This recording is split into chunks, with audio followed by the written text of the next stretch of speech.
Love above them all. Football news, predictions, we have it all. You can watch or listen, that's your call. Just join us on Beyond the Ball.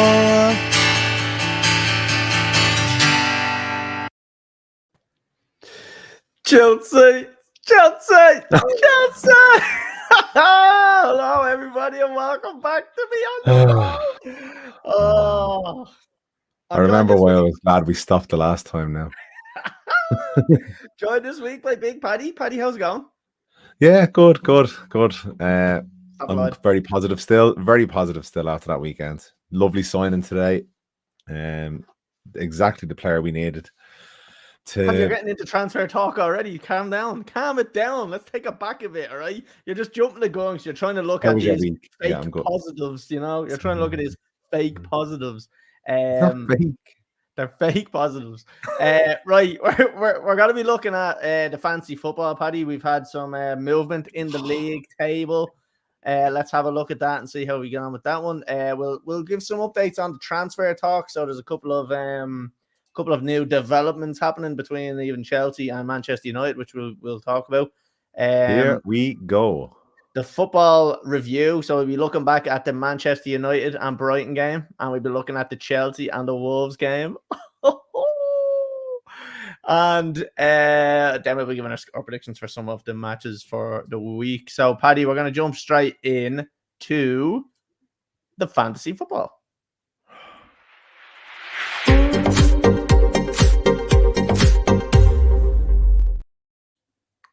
Right, Paddy, we're going to look at my team first, then your team, and then we're going to look at the league table, okay? So let me just pull it up there. Okay, here we have some fixtures. And here. Whoa! Look at that!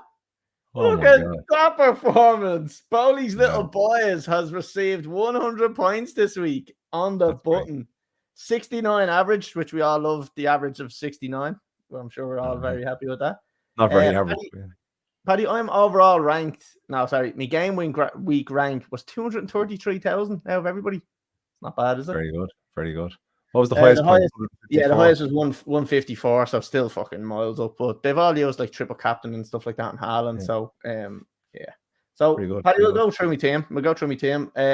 Ariola in goal, 6 points. So, I made a masterclass in swapping that keeper around with Flecken, because I know I have the two of them, so I rotate depending on what the fixtures are. 1 point for Taylor, shy. Romero got me 14 points. Last week I was kicking myself that I didn't have Porro in because Pedro Porro was 5.5 cheaper than Romero, but I stuck with Romero. He's saved me $500,000, and you have to get me 14 points last week, so that's paid off. Dallo is absolutely dog shit and got me 1 point. Morgan Gibbs White got me 10 points. Bruno Mars has got me 2 points. So I'm going to be taking him out soon. Luis Diaz with a sweet 14 points.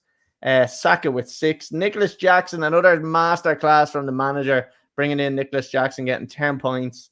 I think everybody was jumping on the Nkunku bandwagon, but I knew he wasn't going to be starting in that match because he's been dog shit the last 2 games. So I went with Jackson. Isaac hasn't done that in this season so far, and then Haaland as captain, which is a piss take because he got 34 points, scored a hat-trick against them. We all knew it.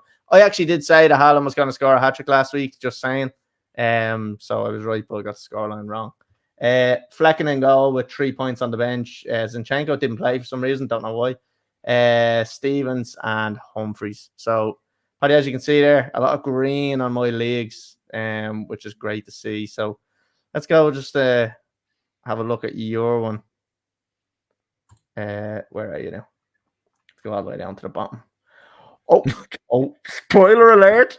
Oh my god, anyone that doesn't have a visual there will be able to see that later. But I think I'll be using the wild card soon. Let's talk about your team here. I don't know what's wrong. I really don't. It just wasn't my week for football this week at all. I don't even know why I'm doing it. I mean, electricity, I'm only going to get electrocuted now or something like that. Right, Pope. Fuck me, better off having the Pope in goal. 3 points. White and Seba, reliable, got me 6 each. Konza, 1 shit. Garnacho, why he's not starting him, I do not know. Foden, he's too tired after the final and all. I can't play him yet, yeah, fuck off. Odegaard, what the fuck is going on? You should have got me some points. Fernandez, what the fuck is going on? Diogo Jota, I brought him in this week, thank God, because he's the only one that got me a little few points. Xerxes scored with his knee. He didn't score, but he did score. You know what I mean? Fucking shite. We'll talk about that later. Ollie Watkins had a couple of good chances against Arsenal, just didn't put them away. The Arsenal keeper, I think, played phenomenally well in that game. And then on my bench got all zeros, so it wasn't too bad in terms of missing out. Excellent. Let's forget about it now. Let's move on. Right, we'll look at the actual league table now. So the Beyond the Ball podcast $1 league. So this is the one with the €20 entry, and top of the league is Aaron Gray with Red Slot Chili Peppers. Unfortunately, he's a Liverpool fan, so he's obviously going to have the Liverpool name, which is kind of hard to have to say each week. So hopefully he falls off. Harry O'Sullivan in second with Not Jot a Clue. Again, another potential Liverpool fan. And then Chris Gernon and myself are joint third with 158 points. Has to be Bruno Mars. And doing well, Colly. Doing very well. Yeah, Bowley's little boys fighting their little socks off. Derek Hennessy in fifth with How I Met Your Mata. Andy McNulty in sixth, the bare minimum. Colly Lamb in seventh, 50 Shades of O'Shea. Adam McDonald in eighth with Ads There's 11. Adam Nestor's Wanga in the Louvre. I already had words with Nestor about this name. I'm not having it. And Paul Tutti, I don't know how to say that name, put him under pressure in 10th. So I'm not really too sure how to say that name. So that's it, Paddy. Let's go and have a look at the bottom. Let's just have a quick look at the bottom just to see, because we gave a little bit of away earlier. Oh, look at that bottom tree. Oh, look at the bottom tree. Danny McBride in 43rd with 79 points. Boats and Howes. Oh, dear God, Paddy. Second last. 42nd position with 88 total. Terrible. Probably the worst week I wonder game week. So what I'd be bottom. Can you go to just game week and see who's bottom of the league? Yeah, I think I can. No, I can't. No. So that's the game week total there on the left. So 36 you got. Let me see. 36. Anyone get lower than 36? You had the lowest of the game week, Paddy. The lowest of the. Paddy, you are supposed to be on a football podcast. My squad is not bad. You are on a football podcast. Represent us better, please. Fucking hell, Big Paddy. And then in 41 is Bart in 41. That's not. I'm just trying to relate.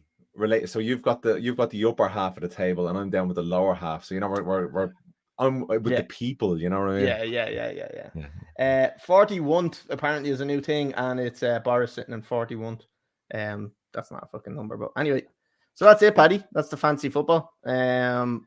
Fantastic week by me, if I do say so myself. Just need to pat myself in the back there, But that's it, Paddy. We're going to move off that, and we're going to move to some transfer news.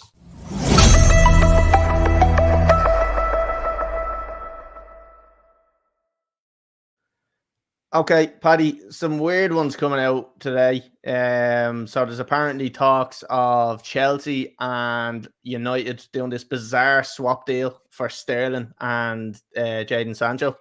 I don't know who benefits more from this. I think we were just talking about it before we came on, and we were saying that Chelsea would probably benefit just due to the age alone. What do you think of this one? Do you think this one is going to happen, or do you think it's a bit bizarre? Or what's your thoughts on this fucking transfer? I just don't really see the need for either team for either type of player. So like Chelsea definitely don't need another player like Sancho, and United don't really need a Sterling, although we are a bit toothless up front. So look, we could do an attacking threat up front, because as we will talk about the game in a while, but we are missing a bit of experience up in that third of the field. So look, I would take him in the team, absolutely. So if we get him for a good price, I wouldn't say no to Sterling, because he can make a difference in games. Paddy, but Sancho, I'd get rid of all day long. I'd sell him definitely. Paddy, such a bad attitude. Tell me your honest opinion here. with the way things are now, Rashford or Sancho? Or sorry, Rashford or Sterling? Would you have starting? Starting, but I wouldn't swap Rashford. Right. Like I wouldn't. I wanted Rashford to stay at the club, but starting, like I haven't seen anything of Sterling since last season. But on Rashford's current form, I'd put Sterling in and give him a chance. Like I'd say Garnacho has to go in instead of Rashford now because he's had 2 games and he's just not cutting the mustard. But let's just quickly mention United's successful signing today, Ugarte. Central defensive midfield, one of the top central defensive midfielders in Europe statistically. You got to be kidding me. Statistically. You got to be kidding me. Very good. That's good. I'm here all week. We're exactly about the type of player we need. As soon as Ten Hag decides to start playing our new players along with him, look, just throw him in against Liverpool the weekend. So just throw him in. I don't care. Just throw him in. Like, I'm sick of seeing the same teams going out and having the same performances every week. But look, we're on transfer news here. Sterling, I take him. Sancho, get rid. And another one that came out today was Chelsea have made a move for Ivan Toney. There's been a bit of shit during the week with Nicholas Jackson. John Obi Mikel does a football podcast and he actually had some great fucking guests on. If you ever are looking for an actual good podcast, John Obi Mikel actually does them. But he has all the Chelsea exercise. You probably won't like it. Mourinho now was on it, but he came out and he basically said he slated Nicholas Jackson and he basically called him shit and said like he doesn't score enough, and which he was dead right. Like Nicholas Jackson didn't score enough goals, but he missed too many chances. But Nicholas Jackson came out and kind of fired back at him there this week after scoring. And John Obi Mikel kind of said, yeah, well, keep scoring and I'll stop talking shit. And as soon as you stop scoring, I'm going to keep talking shit. So he kind of clapped back a little bit at him. But this one here, going to be, if this does go through, Ivan Toney coming in, does that now mean that Nicholas Jackson turns into the second choice striker? And is he gonna want to be the second choice striker? So now you're gonna have some issues. Like if he's not, I would have been happy if Chelsea don't sign him and kind of stick with Nicholas Jackson. No. I'd like to see it play out, but as the end of the day, Toney is a goal scorer. No, Colly, come on. Like some of the best teams, you have to have the options. You have to have competition up front. Nicholas Jackson's up there, and he's the only option. Like even United now at the moment, Highland is the only real out and out centre forward. You need competition there for places. Look, I'm not talking about the glory days, fucking like an old Liverpool fan, but United, like 99, had 4 top class strikers, all fighting for positions. You need competition. I wouldn't say no to Ivan Toney. I think he's a really good player and could get you easily 20 goals a season. I'd take him all day long. I bet he'd do that as well. Look, I'd be happy if we got him. I'm just saying, I don't know what. Like, I don't know how that manager keeps everybody happy. I know everybody, you'd say that about everybody, and competition is healthy, I think. But there's certain players that I don't know will rise up to it, and some of them will shy away from it. So I don't know what Nicholas Jackson will do. Would he start banging goals in because there is potentially someone else coming in, and he'll want to prove himself and be that number one striker? In my opinion, it's probably a good thing. Like, let's have some competition. If we have your man Mark Gui, don't know how you say his name. But he's also looking like he might be another threat to Nicholas Jackson as well. So 3 actual strikers now at the club would be nice to be looking at, considering that Chelsea's biggest problem over the last couple of seasons has been scoring goals. I'm all for it. There was another one that was going on, Paddy, with Osimhen to Chelsea, but it looks like he may be going to PSG. Actually, it looks like he's not going to PSG, which has just come out about an hour ago. There was talk of him going to a Saudi club, but apparently his agent has come out and said, we're not sending him away to Saudi for people to forget about him. He's still got plenty in the legs. He still wants to play in Europe. So apparently the last that I saw about it was that he was waiting for Chelsea to come in and made contact with him, and he was actually holding off for Chelsea for some reason. I don't know why, but apparently he's still a target for Chelsea, so that could actually happen as well. So I don't know if Chelsea go and sign Toney. Obviously, they pull out of the Osimhen one, so I'm not sure. Again, it is good that Chelsea are looking at all these strikers, but can they fucking nail one down? Like, but is there any of these concrete stories, like proper stories? Because I'm hearing about the Ivan Toney, and he's saying he'll move there, but he wants a release clause. You know, what's that thing? Where they have like, if someone pays 100 million. Release clause, Yeah, release clause, yeah. So he said he wants one of them. So I've heard, but again, these are all just fucking Twitter stories. So there's been nothing concrete. But for Chelsea to be in for strikers like that, it's good news for the club, because it's one position as well, along with the goalkeeper, that probably needs a player in. Definitely. Speaking of goalkeepers, there is another one that, Paddy, we might find a little bit funny here. Do you remember Chelsea signed a goalkeeper back 2 or 3 years ago, and he was the most expensive goalkeeper in the world? His name was Kepa Arrizabalaga. Do you know where he's going now? He's going to Bournemouth on loan. No way. Yeah, so he's after going to Bournemouth on loan. Now, it's a great signing for Bournemouth, I think. He's 4.5 million in the fantasy football, which could be a good one to actually get in, because I think he's an okay keeper. He went to Real Madrid. He played a little bit at Real Madrid. Obviously, he was kind of brought in because Courtois got injured. But I think he could be a decent enough keeper. Like, I don't think he's that bad of a keeper. But we've now loaned him out to Bournemouth, it looks like, for the season. So I don't know. It's the biggest fucking downslope I've ever seen for somebody's career. Being the most expensive goalkeeper in the world, all of a sudden now, two or three seasons later, you are playing for Bournemouth. So it's amazing, isn't it? Yeah, it's unbelievable. How fast people can fall. Yeah. Another one that's after happening, Paddy, is Cancelo, who was one of the top scorers in terms of fantasy football there probably 2 or 3 seasons ago, has gone to Al Hilal. So he's gone to Saudi. He has sold his soul to the devil, and he's going to play football in the Middle East.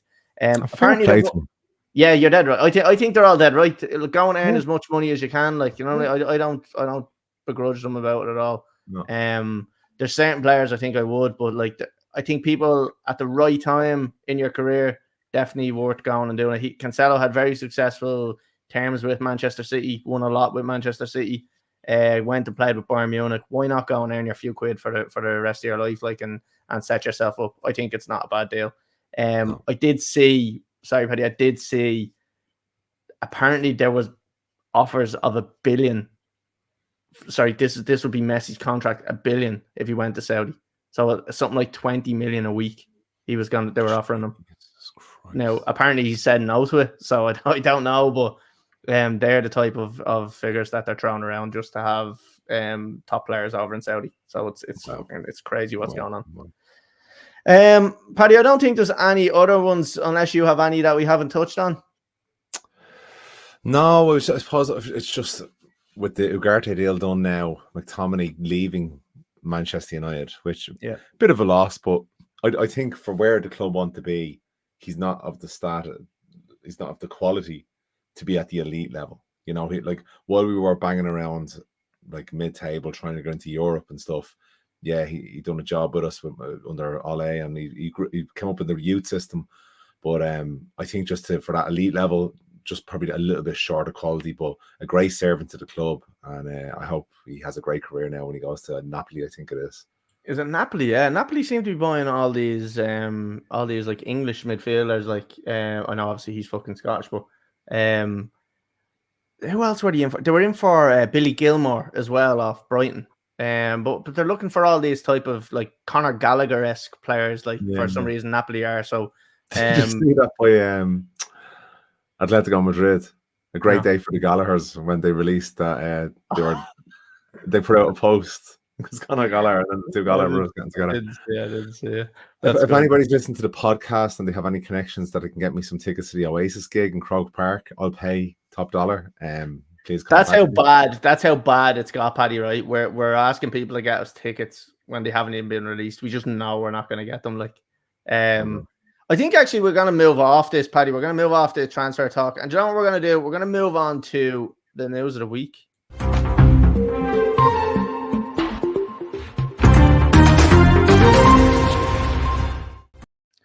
Paddy, this is kind of a new segment here, News of the Week, where we're gonna go beyond the ball. It's a beyond the ball news of the week. No balls involved. No balls involved. Now there can be certain balls involved, but not footballs. But I think we both spoke about it today, where we kind of wanted to have a little bit of a chat about certain things. And obviously, the biggest news that's come out today, and probably the biggest news of the fucking year, is that Oasis are getting back together after 15 years.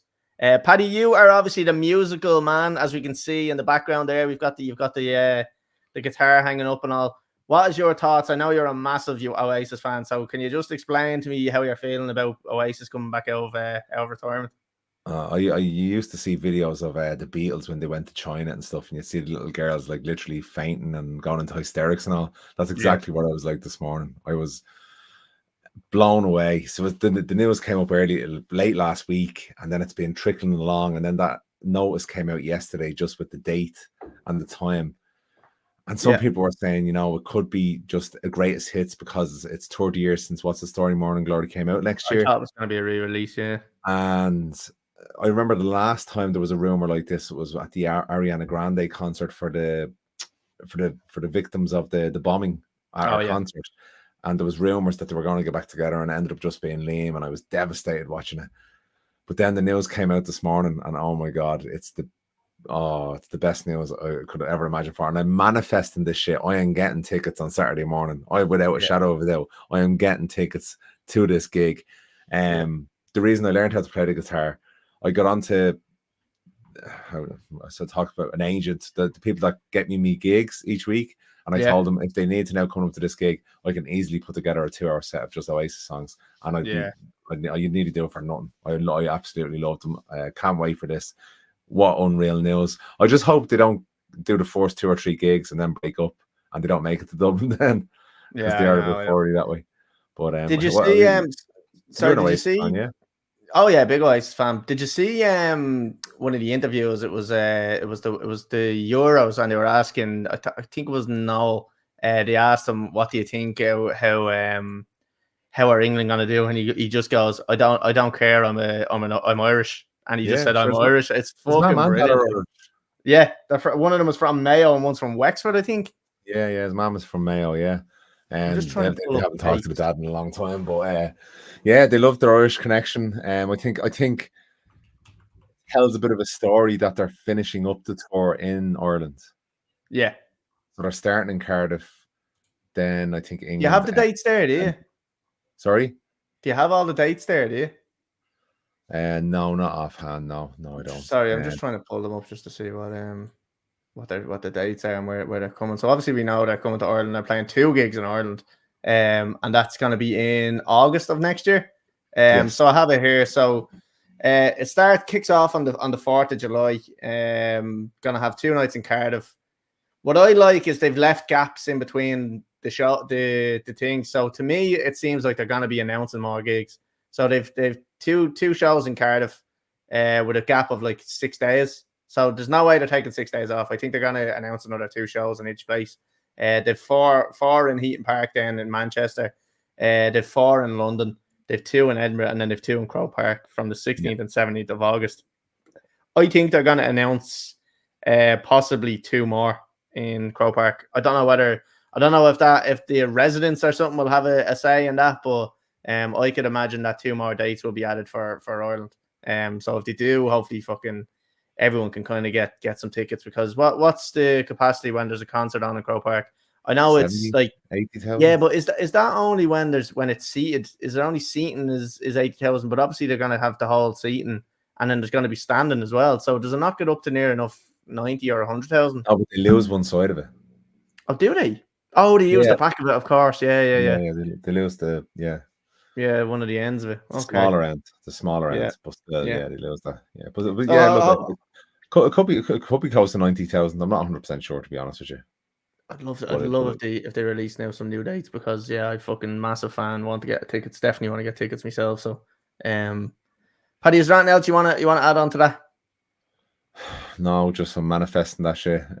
Anybody has any contacts, please let me know. I'm a real fan. I don't just want them just to be part of the party. I would literally give an internal organ to get 2 of these tickets.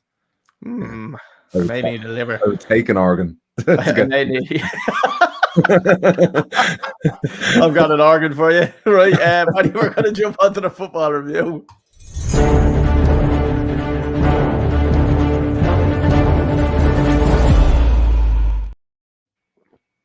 Sorry, just getting my organ ready there. Paddy, on to you first. Brighton versus Manchester United. Brighton 2, Manchester United 1.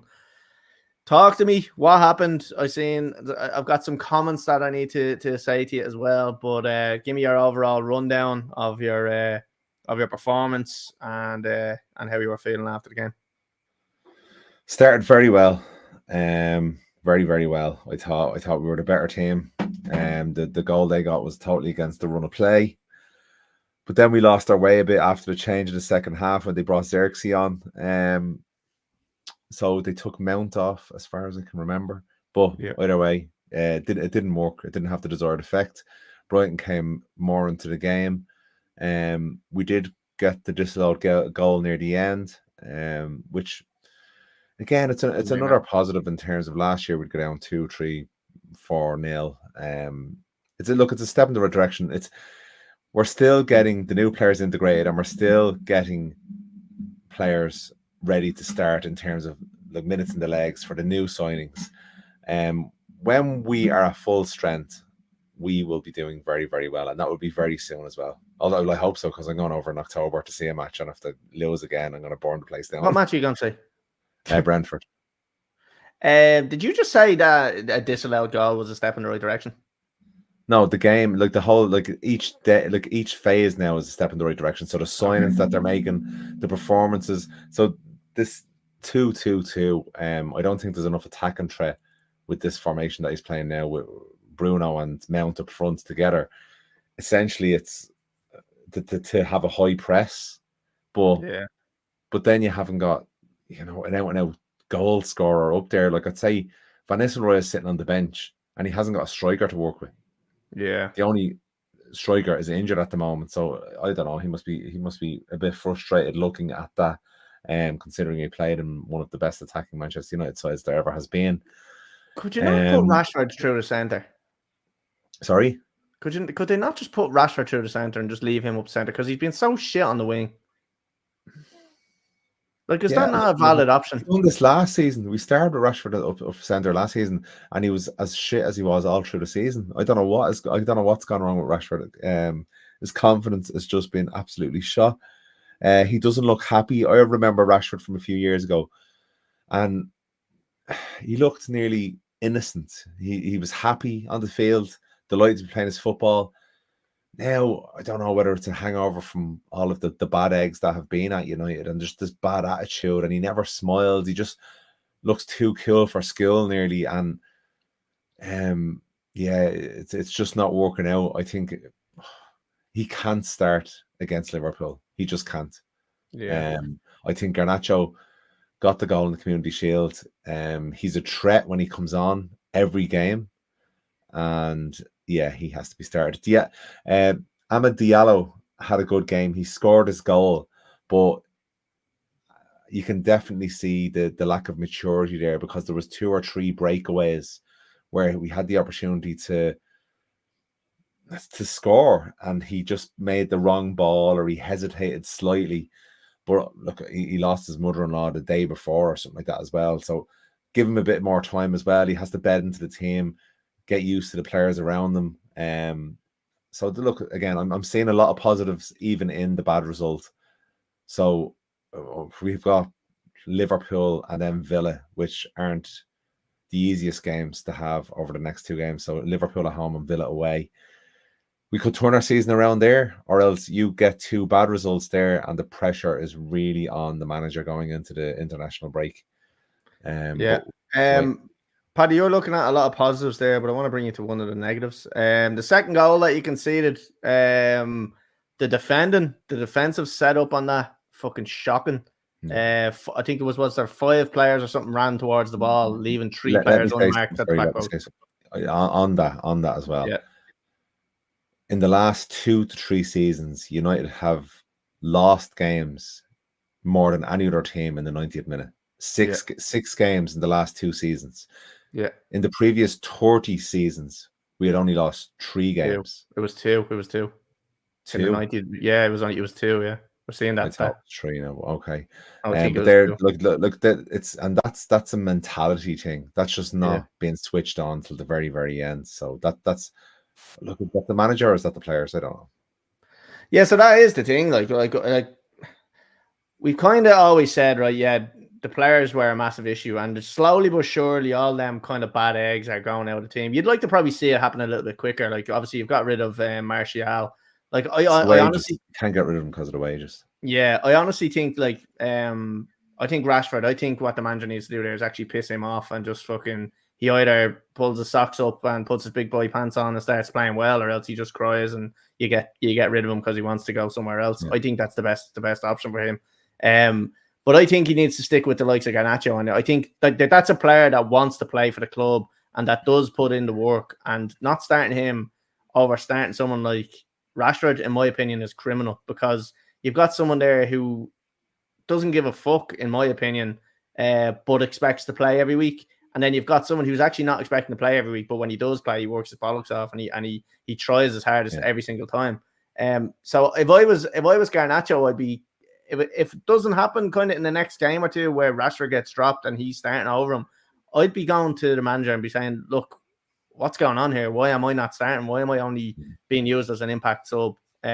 Surely we can reverse them roles and let Rashford be the impact sub, if you want to call it that.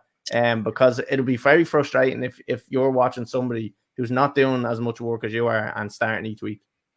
I do wonder with Garnacho though. I remember when he first came through last season, and Bruno Fernandes even came out and he told him he has to keep his feet on the ground. And a lot of them kind of said, don't get ahead of himself. He needs to not get a big head. Yeah. And I think there may be a small element of that at the start of this season where Ten Hag is nearly trying to keep him in his place to say, okay, you're not starting yet. Stay grounded. We know there's a lot of promise there because all the hype around them, maybe they don't want them getting lost in the hype because he is still extremely, extremely young. Like they're hanging their hats on him, Mainu and Højlund in terms of the 3 young players to help build a spine of Manchester United. I would go through, say, my starting 11 for United, and a good few of the players that started on Saturday wouldn't be in the starting lineup. Yeah, the one thing I'd say about that, Paddy, is right. See the way I don't know if it's is it just like I don't know where we got this from. So obviously saying, this player is very young, you don't start him that much. Let's be honest, right? The best players in the world, Messi, Ronaldo, when they were young, they played every single game. Now they might have been taken off, but they played every single game. There was never he's too young to be playing. We obviously knew he had the talent. But like all the young players, like even the likes of say Eden Hazard, played every single game when he was young. All these like Neymar played all the games when he was young. All these top world class players always played the games when they were young.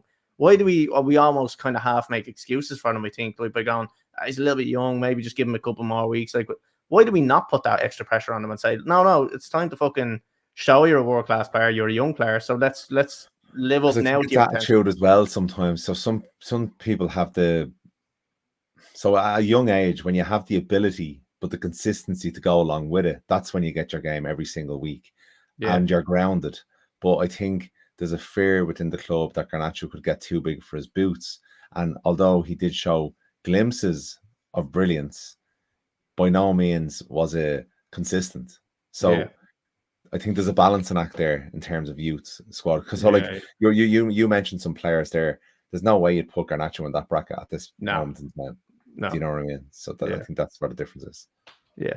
All right. Anything else you want to add on to that match, or are we happy to move on? No, happy to move on now. Yeah. Let's talk about Chelsea. Chelsea.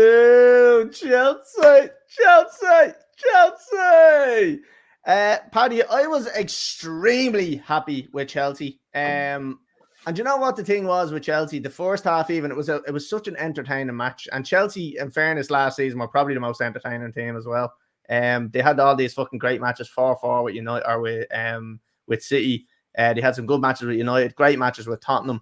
And they kind of continued it on into this season. Like even the match against Man City, I know we didn't score, but we actually played pretty well. And I think 2-0 was harsh on us. We did just lack that bit of quality in terms of like getting the goals. But we really shined in this game. 2-2 at half time. Really disappointed to concede. Literally, the kick before the second half or the first half ended, we fucking conceded the second goal.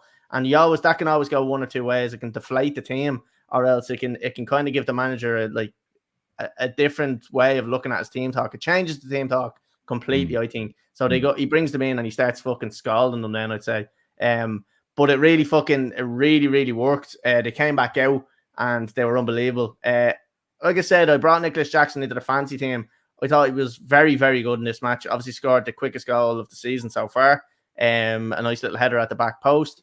So I was happy with that. Then obviously Cole Palmer with a beautiful finish after a fuck up from the keeper.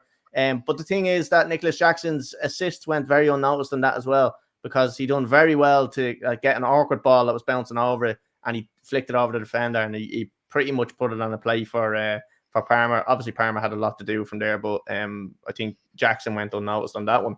Obviously, conceding the second goal before halftime is a little bit worrying, where we can't just shut up shop for a couple of minutes. You know, the pressure sometimes gets to us. So I don't like that side of things. But what was beautiful as well, Paddy, was there was a beautiful story in this one, and it was Madwecki, who sent out an Instagram message at like midnight the night before the game, and he said everything about this place is shit, and he was talking about obviously about Wolves, and he meant to put that onto either a different account or else it was his private friends. You know the way you can get a group of private friends that can only see it. So he put it onto the thing. He took it down within seconds, but people screenshot it and started sharing it all over. And he was like, he actually responded to it and he goes, "Sorry, that was the wrong account." And he goes, but Jesus, you guys are quick. So from that, he was getting abused off the Wolves fans. Every time he got the ball, boo, fucking like booing him out of the place. So what does he go and do? Scores a second half hat trick and fucking sticks it right up their fucking arse. It's unbelievable. It was. So delighted for Madwecki. Cole Palmer assisted every single one of his goals. So Cole Palmer had a goal and 3 assists in that game. Beautiful to see Joe Felix as well getting back onto the score sheet straight away. 20 minutes of play or so and score straight away. So everything positive going forward. Again, still a little bit worried defensively about our team and our goalkeeping position. I don't think Sanchez should be our starting goalkeeper. I would like to see that either Petrovic back in goal or else that new sign that we have, Jorgensen. I'd like to see him in goal. He had the most saves in La Liga last season, so I'd like to probably see a little bit more than him. I'm not 100% sure on Sanchez. But overall, very, very happy with Chelsea's performance. Loving the attacking play. And one thing actually Maresca came out and said was, I was impressed by Madwecki's goals, but the thing I was most impressed with was that in the 90th minute, Madwecki was sprinting back to stop a counter-attack. And that's the type of attitude we want. I think Madwecki is probably one of our best wingers, in fairness. He's very direct. He gets the ball and he runs at players, which is deadly. So I like to see that. So very happy, Paddy, overall. Just defensively, I think we could do a little bit better. But did you watch it at all, or no? I didn't get to see it. No, I just seen the result, and look, to be honest with you, I was not expecting it. Very much so. I was not expecting it. Although looking at the form of Chelsea the end of last season, and then your first game was against City, and I did watch that, and you did play well. Yeah. So I didn't see a 6-2 against a Wolves side that actually didn't do too bad against Arsenal the week before. So look, Chelsea, and the last 3 times we played them, Paddy, they beat us the last 3 games in the Premier League. Wow. So it was like that. It was like they were turning into a bit of a dodgy team for us, but we were after really pulling that one around at 6-2. Unbelievable. And I'm actually excited now. Like, I know I was saying about Poch and all this, about like fucking disgusted to see him go, but I'm getting behind this new manager, because from what I see from him, on the sideline and in his interviews, it's very positive and it's very kind of direct and to the point, and like there's no bullshitting with him. It really seems like everybody keeps calling him like Pep from fucking Timo and stuff, or Pep from Wish and stuff like that. Fucking give it to us, like, you know what I mean? I'll take fucking Pep from Wish, like, I don't mind that, like. So I'm very happy with the manager overall. His interviews and shit like that as well. Very, very happy with it as well. So, Paddy, I've not got much else to add on to that. Very happy with the Chelsea team as it is, and I'm happy to move on if you are. Yeah, walk away. Excellent. Right, Paddy, we're going to move on to the score predictions for next week.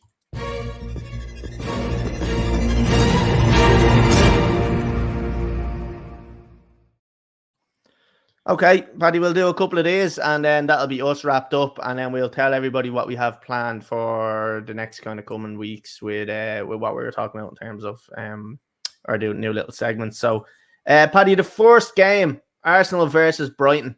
How do you see this one going? Be a good game, great game. Brighton have shot out of traps. They looked good the weekend. They looked good in the first game. But Arsenal also look good. Could I see a draw? No, I think Arsenal know they need to rack up as many points as possible. So I see a narrow win for Arsenal here. I'm going to say 1-0 and I'm going to say Saka to score. Okay, yeah, I'd kind of go on the same thought process as well. I do think Arsenal are probably going to be too good for Brighton. I think Brighton are the type of team, they can have close games, but then there is times when they get spanked. So I think they're going to lose 3-1 here. I think Arsenal are too good attackingly against a team like Brighton. I do see them maybe taking the lead. So maybe Brighton going 1-0 up and then Arsenal coming back and winning 3-1. So I'm going to go with Havertz to score for Arsenal. Brighton actually are the second highest spending team after Chelsea in Europe, I think. Just throwing that out there. That could be wrong. That could be bullshit. Just making it up. Manchester City against West Ham. What do you think about this one? Yeah, I just see Man City being too strong for most people this season. I'm going to say a City win again. I'm going to see Foden come back into the game this weekend, and I'm going to say 2-1 to City and Foden to score. Okay, yeah, I do think the same thing. I do think City are going to be too strong for West Ham. I think 2-1 it's going to be a tight enough game, maybe. West Ham coming off a good away win against Palace, so I'm gonna say 2-1, and I'm gonna go with Haaland to score because it's really is the obvious choice. Yeah. Chelsea versus Crystal Palace. How do you see this one going, Paddy? Palace after losing the last game against West Ham 2-0 at home. Yeah, I see another good result for Chelsea here. At home, they'll be looking to get a good result at home, considering they lost the first game in front of their fans. I'm going to go for 3-0 to Chelsea and Cole Palmer to score. You took the scoreline right out of my mouth, Paddy. I'm going to be sticking with that scoreline as well. I'm going to say 3-0 myself. And I'm going to go with Nicholas Jackson because I do think this is going to be Nicholas Jackson's season, and I do think that he's going to prove people wrong and prove John Obi Mikel that he is a top striker. So, yeah, I'm going to go with that. Paddy, game of the week. What day is it's not in Anfield, is it?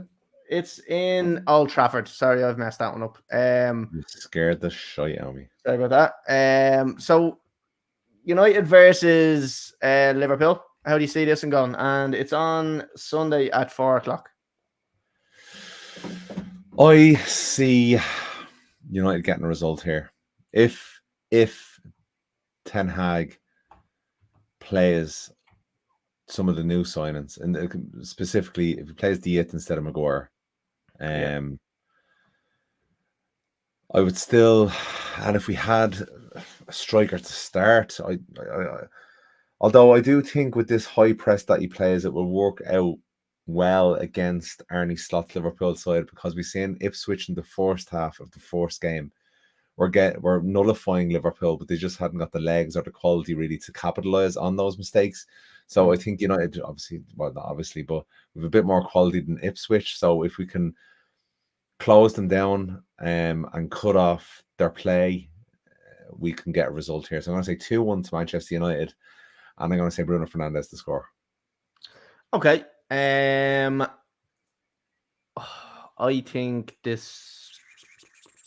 think Liverpool are going to be a bit too strong for United, if I'm being honest.